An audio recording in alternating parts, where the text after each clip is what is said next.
Hey everyone, welcome to our channel. In today's video, we will guide you through how to disable YouTube Shorts. So in order to do that, simply open the YouTube app on your mobile device. And there you might see some shorts available on your home page. Now in order to remove that, go to your profile icon available in the bottom right corner. So after you tap on it, you'll get to see the gear icon available in the top right corner. Tap on it. So inside the gear icon, you'll get to see a drop down menu.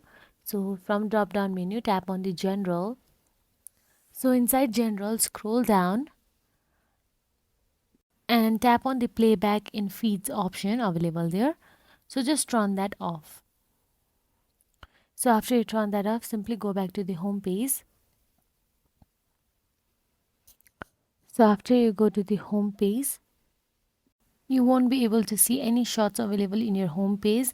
But even after this method, if you get to see any shorts available in your home page, then simply tap on your shorts, and in shorts tap on the three dot option available there. So in shorts, you'll get to see three dot option available in top right corner. Tap on it and simply tap on the not interested option available there. So what happens is it will just make your shorts not be shown in your home page.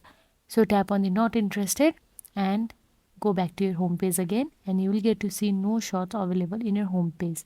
So that is it, guys. If you found this video helpful, please like, share and subscribe our channel, and thank you for watching.